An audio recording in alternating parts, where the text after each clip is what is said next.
Ya, Bagaimana? teman-teman, apakah suara saya sudah terdengar? Dengar, Mbak. Baik. Permisi, apa suara saya sudah terdengar? Terdengar, Mas.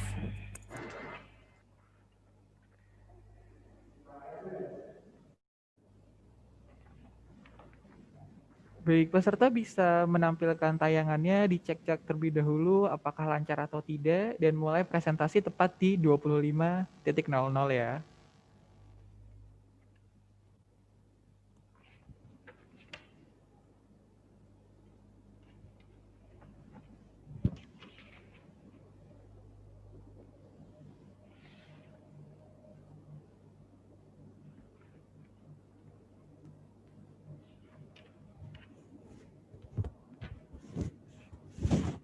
Cek, untuk suara saya terdengar jelas ya, Kak?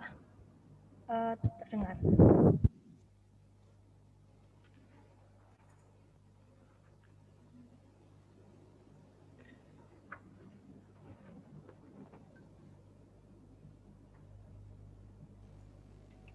Izin mengkonfirmasi timernya sudah tertampil dengan jelas ya? Belum nih, Kak, di saya.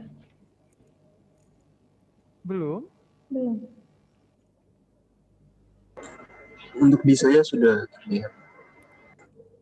Saya Oke. sudah, Kak. Sudah ya? Sudah aman. Terima kasih.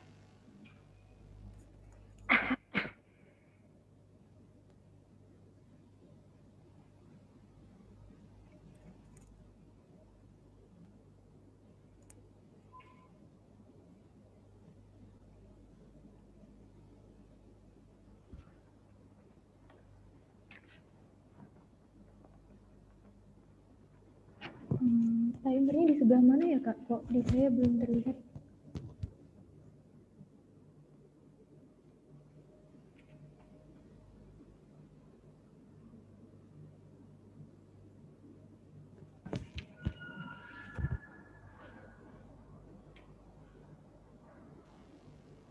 Ya, baik. Nomor urut pertama, atas nama Ketua Firdausi dengan judul Teknologi Mesin Dehidrator Bunga Telang Terintegrasi Internet dari Universitas Brawijaya. Kami persilakan. Bismillahirrahmanirrahim. Masalah pertanian adalah masalah hidup matinya bangsa. Dan keberlanjutannya harus kita pastikan bersama-sama. Assalamualaikum warahmatullahi wabarakatuh. Selamat pagi yang terhormat Bapak, Ibu, reviewer, dan rekan-rekan yang berbahagia. Dalam 10 menit ke depan, izinkan kami menyampaikan hasil akhir PKMT kami. Bunga telang atau tanaman dengan nama latin Clitoria ternata ini merupakan tanaman yang dapat dibudidayakan sebagai tanaman hias sekaligus tanaman obat. Kuntum bunga telang memiliki banyak manfaat di berbagai bidang, yaitu pada bidang pangan banyak digunakan sebagai pewarna alami karena kandungan antosianinnya yang tinggi. Pada bidang kesehatan banyak digunakan sebagai obat karena kandungan antioksidannya yang tinggi. Dan pada bidang kosmetik mampu menghasilkan berbagai produk seperti produk shampoo dan produk perawatan kulit. Oleh karena itu, tidak heran jika saat ini bunga telang menjadi komoditas pertanian baru yang sedang gencar dikembangkan oleh masyarakat. Hal ini dikarenakan nilai jual bunga telang yang sangat tinggi, yaitu berkisar antara Rp1.300.000 hingga Rp4.000.000 per kilogram. Hal ini dikarenakan nilai jual bunga telang yang sangat tinggi, yaitu berkisar Rp1.300.000 hingga Rp4.000.000 per kilogram. Harga ini ditentukan berdasarkan kualitas fisik bunga telang kering, yaitu seperti kepekatan warna biru sebagai indikasi dari kandungan antosianin. Dan salah satu UKM yang membudidayakan bunga telang untuk tujuan komersial yaitu UKM Inti Alam Anugrah. UKM ini merupakan mitra kami yang berada di Desa Beduk, Kota Kediri. UKM ini telah bergerak selama 2 tahun dengan bunga telang kering sebagai produk utamanya, adapun produk turunan meliputi teh, sirup, dan selai. Dengan luas lahan 1.000 meter persegi dan total tanaman produktif sebanyak 1.200 tanaman, UKM ini sukses menghasilkan 5 kg bunga telang segar per hari. Namun, hasil yang diperoleh ini belumlah maksimal, karena metode pengeringan yang digunakan masih sangat konvensional, yaitu dengan penyemuran di bawah sinar matahari. Terdapat 4 permasalahan dalam proses penjemuran secara konvensional. Yang pertama yaitu membutuhkan waktu yang lama selama 6 jam dengan ketentuan waktu pukul 9 hingga 12 siang selama 2 hari. Yang kedua, membutuhkan area yang luas kurang lebih 5 meter persegi. Yang ketiga, suhu yang tidak dapat dikendalikan. Dan yang keempat, tentu proses ini akan terhambat ketika musim penghujan tiba. Maka dari itu, pengeringan dengan cara ini dinilai kurang efektif. Oleh karena itu, kami di bawah bimbingan Dr. Budi Waluyo SPMP mempersembahkan karya PKMT kami yang berjudul Teknologi Mesin Dehydrator Bunga Telang Terintegrasi Internet sebagai solusi permasalahan petani bunga telang dalam proses pengeringan bunga telang. Adapun target luaran dari PKM ini meliputi video pelaksanaan program, buku panduan aplikasi alat, laporan kemajuan, dan laporan akhir. Adapun metode pelaksanaan yang telah kami lakukan diantaranya yakni perencanaan alat, pembuatan desain dan animasi 3D menggunakan software Blender, perancangan metode fuzzy logic menggunakan software MATLAB R2015A, simulasi alat menggunakan software Proteus 8 profesional, perancangan buku pedoman, serta pengenalan alat pada mitra secara daring menggunakan Zoom Meeting. Apa itu mesin dehydrator? Berikut pengertian dari mesin dehydrator. Mesin dehydrator merupakan teknologi pengering bunga telang dengan mempertahankan kualitas mutu bunga telang kering yang dilengkapi dengan integrasi internet. Mesin ini memiliki dimensi ukuran 60 cm x 60 cm x 60 cm dengan rincian bagian pendingin memiliki ukuran 20 cm x 60 cm x 60 cm. Sedangkan bagian pemanas memiliki ukuran 40 cm x 60 cm x 60 cm. Dengan dimensi ukuran tersebut, mesin ini mampu menghasilkan 1/4 kg bunga telang kering dengan membutuhkan waktu 34 menit. Mesin ini terdiri dari beberapa komponen, diantaranya Wemos sebagai mikrokontroler yang dapat terintegrasi internet, sensor suhu DS18B20 untuk mengukur suhu pada masing-masing chamber, AC Digital Power Meter untuk mengukur besar daya yang terpakai pada mesin, thermoelectric cooler untuk mengendalikan chamber pendingin, elemen pemanas untuk mengendalikan chamber pemanas, relay sebagai saklar otomatis dan kipas DC untuk menyebarkan udara pada masing-masing chamber. Adapun mekanisme kerja pada mesin dehydrator. Mesin ini terbagi menjadi 2 bagian, yakni bagian controller dan bagian chamber. Pada bagian chamber terbagi menjadi 2 tipe, yakni chamber pemanas dan chamber pendingin. Pada chamber pendingin dikendalikan oleh thermoelectric cooler yang dilengkapi dengan kipas DC untuk pemerataan suhu dingin pada chamber pendingin. Sedangkan pada chamber pemanas dikendalikan oleh elemen pemanas yang dilengkapi dengan kipas DC untuk menyebarkan udara panas. Pada penggunaan mesin, bunga telang dilakukan proses pendinginan terlebih dahulu dengan otomatisasi suhu maksimal mencapai 10 derajat Celcius selama 4 menit untuk menginaktivasi enzim polifenol oksidase. Kemudian dilakukan proses pemanasan dengan otomatisasi suhu maksimal mencapai 49 derajat Celcius selama 30 menit untuk pengangkatan partikel air sehingga kadar air pada bunga telang kering mencapai 3 hingga 5%. Pada mesin ini dilengkapi dengan integrasi internet sehingga memudahkan pengguna untuk melakukan pengontrolan dan pengendalian mesin secara otomatis menggunakan smartphone melalui aplikasi Blink. Selain itu, mesin ini diimplementasikan metode fuzzy logic untuk melakukan otomatisasi suhu baik pada proses pendinginan maupun pemanasan. Berikut hasil grafik dari metode fuzzy logic menggunakan software MATLAB. Pada grafik ini menggambarkan adanya hubungan antara suhu dengan kecepatan kipas. Berikut hasil desain kerja sistem yang dilakukan dengan pendekatan simulasi, yaitu menggunakan software Proteus 8 profesional, yang menunjukkan bahwasanya proses kerja sistem memiliki efektivitas kenaikan suhu dengan membutuhkan waktu berkisar 5 hingga 10 menit untuk mencapai otomatisasi suhu maksimum yang telah ditentukan.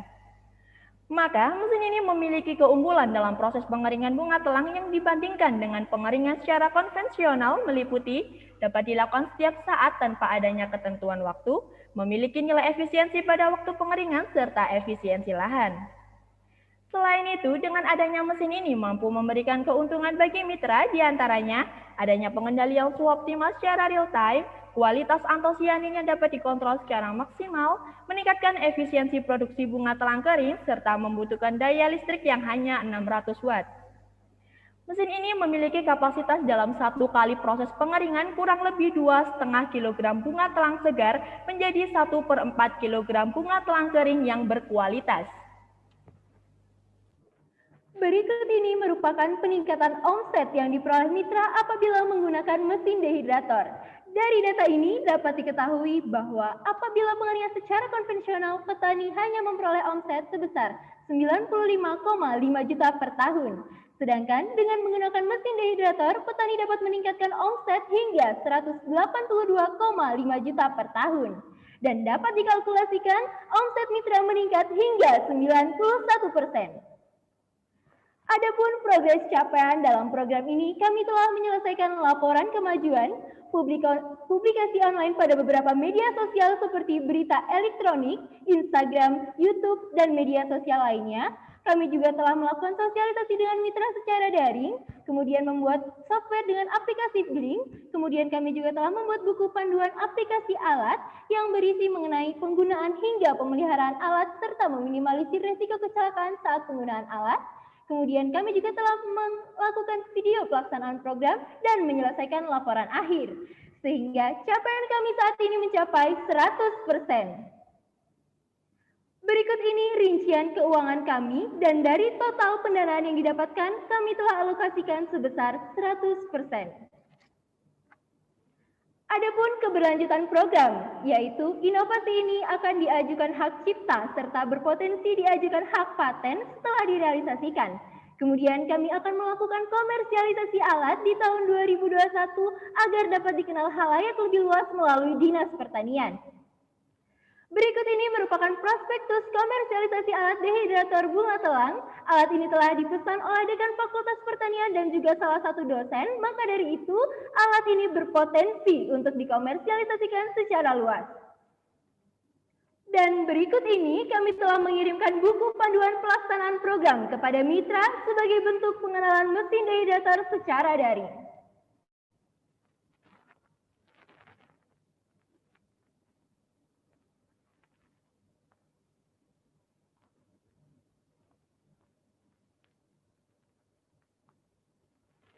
Sekian penyampaian presentasi dari kami. Apabila ada kesalahan kami mohon maaf. Terima kasih. Wassalamualaikum warahmatullahi wabarakatuh.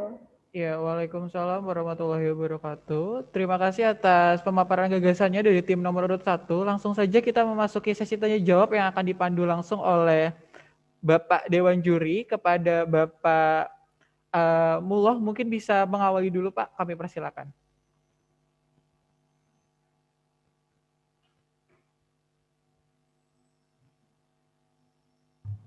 Ya, baik.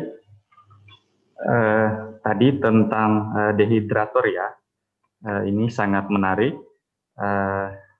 Tadi dijelaskan cukup rinci, mulai dari komponen alatnya, kemudian aplikasinya, dan konsep penerapannya pada mitra. Ya, jadi mitranya adalah masyarakat yang bergerak dalam usaha bunga telang ya. Nah, tadi dijelaskan ada beberapa dari komponen itu, ada yang juga sudah diestimasi peningkatan omset dari mitra. Nah, saya ingin tanyakan bagaimana mengetahui estimasi mitra itu sehingga bisa membandingkan jika dia menggunakan alat lain lebih rendah omsetnya dibanding kalau dia menggunakan dehidrator yang kalian tawarkan. Boleh dijelaskan? Baik Pak, terima kasih atas pertanyaannya. Saya ingin menjawab. Jadi kenapa mitra ketika menggunakan dehydrator ini dapat meningkatkan omsetnya? Mitra ketika memasuki musim hujan itu tidak bisa memproduksi bunga telang ini Pak. Kenapa? Karena bunga telang ini memiliki sifat yang mudah berubah. Jadi apabila dia terkontaminasi atau dibiarkan lama, maka kualitasnya akan menurun atau warnanya akan berubah. Sehingga apabila memasuki musim hujan, mitra tidak melakukan produksi bunga telang. Nah, kalkulasi itu didapatkan ketika jumlah produksi mitra dikalikan dengan jumlah hari dalam 1 tahun. Sedangkan apabila menggunakan secara konvensional, mitra hanya bisa memproduksi pada musim hujan. Jadi 191 hari dikali 0,5 kilo hasilnya mendapatkan 95 juta. Sedangkan apabila menggunakan dehydrator, mitra full time memproduksi bunga telang ini dengan kualitas yang lebih baik. Seperti itu, Bapak. Iya, alat ini kan fungsi utamanya adalah untuk proses pengeringan ya. Okay. Iya, tadi menariknya bahwa bisa mengkalkulasi estimasi peningkatan omset. Itu ada aspek kuantitas atau kualitas? Dua-duanya kami dapat Pak. Jadi yang pertama dari segi kuantitas dalam 1 tahunnya itu kami bisa memprediksi peningkatan omset dari jumlah hari yang akan diproduksi. Karena bunga telang ini salah satu tanaman yang menghasilkan bunga setiap hari dan semakin tua umurnya maka bunganya itu semakin banyak. Nah, dari segi kualitas, kami di mesin ini mendesain untuk menginaktivasi enzim polifenol oksidase, di mana enzim ini dapat mendegradasi warna bunga telang itu. Sedangkan warna itu merupakan kualitas utama dari bunga telang ini, sehingga dengan adanya dehydrator ini, kualitasnya dapat dipertahankan dengan cara menginaktivasi enzim polifenol oksidase itu dan dengan cara pengaturan suhu dari alat yang kita desain secara sistematis menggunakan IoT, Pak. Iya, jadi itu tadi daya tarik gagasan kalian bahwa alat ini mampu menghambat atau menginaktivasi dari enzim polifenolnya sehingga kualitas dari bunga telang itu bisa tercapai ya dengan baik. Itu poinnya. Nah, tadi menarik menyinggung soal risiko kecelakaan pada saat penggunaan oleh mitra. Nah, kira-kira risiko yang paling mungkin terjadi apabila seandainya ini digunakan oleh mitra, apa saja dan apa hal-hal yang kalian harus lakukan atau sampaikan ke mitra supaya risiko itu paling tidak dapat diminimalisir.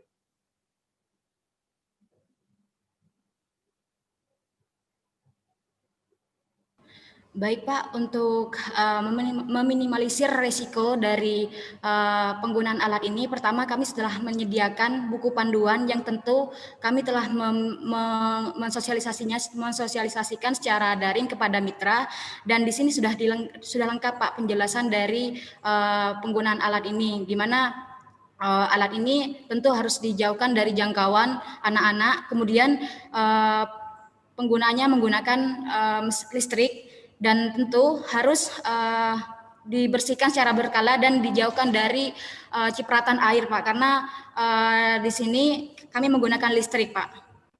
Iya, jadi risiko-risiko kecelakaan itu sudah dijelaskan dalam buku pedoman sehingga menjadi perhatian bagi pengguna nanti ya di mitra kalian. Yaitu sudah bagus. Kemudian tadi juga hak ciptanya sudah diajukan ya? Sudah Bapak. Yang diajukan hak ciptanya apanya? Bagian apa? Merek dagang atau prototipenya atau apanya? Karena ini belum jadi, yang diajukan adalah prototipenya Pak. Oh iya. Baik, cukup dari saya Pak.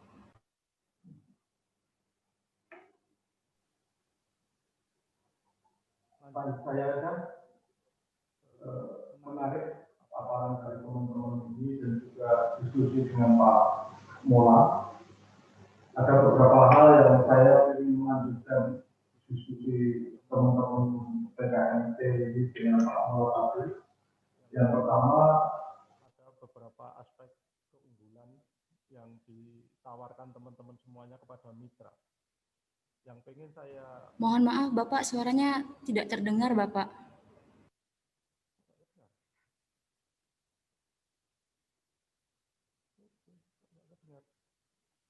Halo, sudah kedengar belum? Oh. Maaf, masih tidak terdengar, Pak. Halo, sudah kedengar belum? Terdengar masih tidak kecil, ya? Pak. Masih kecil Pak suaranya. Suaranya belum terdengar, Bapak. Mohon maaf. Sudah kedengaran sekarang? Sudah? Kecil, Bapak. Kenapa kecil ya?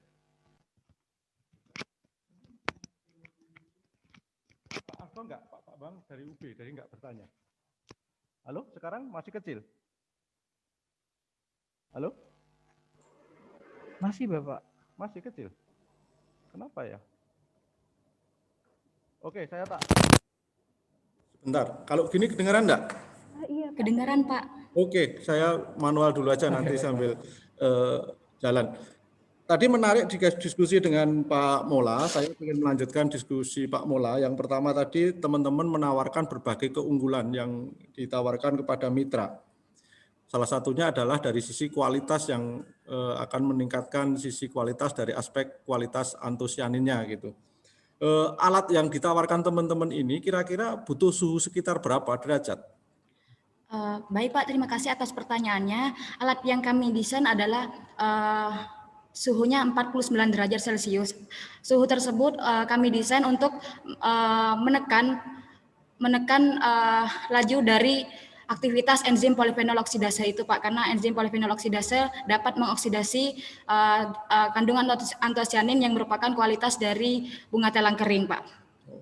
Memang ada kajian tertentu yang menunjukkan bahwa pada daerah sekitar suhu itu yang enzimnya tidak aktif gitu. Kalau suhu pemanasan manual pakai matahari sampai berapa derajat kira-kira? Tentu ketika menggunakan energi cahaya matahari, energinya itu bervariasi Pak. Dari yang kami pernah tahu itu dari yang paling tinggi itu adalah ketika jam 12 itu sekitar 60 sampai 70 derajat, Pak. Jadi yang ditawarkan teman-teman masih di bawah suhu maksimal yang diberikan matahari gitu ya. Jadi Iya. Jadi diharapkan nanti kualitas antosianinnya masih terjaga dengan baik kan gitu. Oke, saya lanjut lagi bahwa menarik sekali kalau saya lihat paparannya memang sangat dibutuhkan mitra gitu. Tetapi yang pengen saya tanyakan lagi bagaimana kesiapan mitra terhadap penerimaan konsep teman-teman ini semuanya. Karena alat yang ditawarkan teman-teman kelihatannya canggih gitu. Wong basicnya internet gitu, Internet of Things gitu. Apakah hal itu sebegitu mendesak bagi mitra sehingga harus pakai kontrolnya, harus pakai kontrol internet dan lain sebagainya? Baik Pak, terima kasih atas pertanyaannya. Jadi alat ini kami desain menggunakan dua bentuk, yaitu bisa dikendalikan secara manual atau juga bisa dikendalikan menggunakan Internet of Things itu Pak. Jadi ketika mitra itu atau di luar mitra itu tidak menggunakan internet, itu bisa Pak. Namun mitra kita kebetulan adalah orang masih muda dan sudah melek internet. Jadi dalam proses penyampaiannya kami kemarin mitra menyampaikan bahwa mitra siap untuk menerima alat ini dan berkeinginan untuk merealisasikan alat ini, Pak. Enggak, maksud saya begini, hitung-hitungan kalkulasi yang ditawarkan teman-teman kalau berbasis internet sama manual gitu kan berarti ada cost yang berbeda kan gitu. Kira-kira hasil yang diberikan atau keunggulan yang diberikan dengan berbasis internet ataupun dengan manual itu ada komparasinya enggak teman-teman semuanya? Baik. Jadi untuk ini sendiri sebenarnya IoT itu berfungsi untuk memonitoring saja Pak. Jadi tidak harus memakai IoT itu Pak. Okay. Jadi di saat tidak melihat alatnya maka bisa dimonitoring melalui HP. Jadi itu hanya sebagai monitoring untuk antisipasi jika terjadi adanya kesalahan pada alat itu Pak. Oke, jadi itu tidak harus internet berarti ya, bisa dikendalikan manual gitu. Iya Pak. Bayangan saya tadi kalau semuanya harus terintegrasi internet kan kadang-kadang kesiapan mitra untuk menerima malah justru jadi lebih repot atau ribet kan gitu. Tetapi kalau bisa manual ya saya pikir itu menjadi lebih baik karena tidak butuh kontrol yang terlalu jelimet dan rigid gitu, sehingga bisa dikendalikan secara manual, menurut saya begitu. Kemudian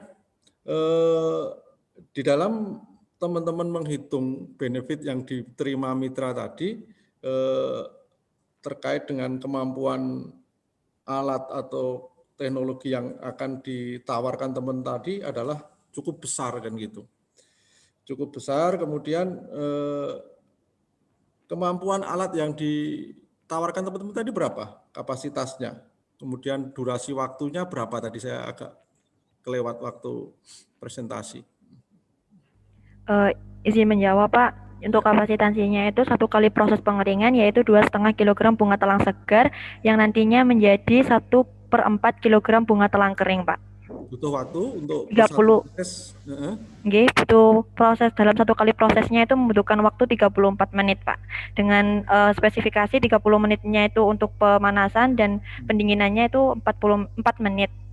Sehingga prosesnya itu pendinginan terlebih dahulu, kemudian dipanaskan Pak. Daya yang dibutuhkan tadi juga menurut saya tidak kecil lah, 600 itu juga besar gitu untuk gitu.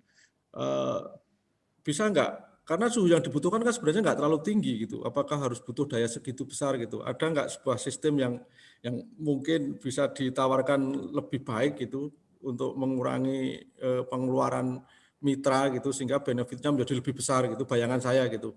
Kalau 600 itu kadang-kadang masih terlalu berat untuk diterapkan mitra gitu. Bisa nggak kira-kira nanti kalau membuat pemodelan itu daya yang dibutuhkan nggak terlalu besar gitu, mungkin dengan hybrid apa gitu, bisa nggak kira-kira? Ini agak keluar sedikit, tetapi ini masih terkait dengan konsep yang ditawarkan teman-teman, karena kita niatnya mau membantu mitra kan begitu. Baik Pak, izin menjawab. Untuk itu jika pada pendinginan itu kan sebenarnya hampir banyak dihabis di pendinginan Pak untuk energinya sendiri. Jadi di pendinginan sendiri bisa digabungkan dengan pendinginan dengan menggunakan refrigerator seperti pada kulkas, sehingga pendinginannya itu lebih cepat lagi Pak, dan penggunaan TC-nya itu lebih sedikit. Gitu, Pak. Nggak ditambah kipas atau blower sehingga nanti nyedot panasnya dibuang ke udara bebas lebih besar gitu, itu juga bisa. Nanti bayangannya saya kan seperti itu. Sudah di dalam situ sendiri sudah ada kipasnya Pak. Jadi ya. Di dalam pendingin itu ada kipas untuk mendistribusikan panas di dalam itu, sehingga panasnya itu bisa keluar dari TEC itu Pak. Oke, cukup, terima kasih. Sukses dan tetap semangat buat teman-teman semuanya. Saya kembali. Terima kasih Bapak. Amin ya rabbal alamin. Terima kasih banyak Pak.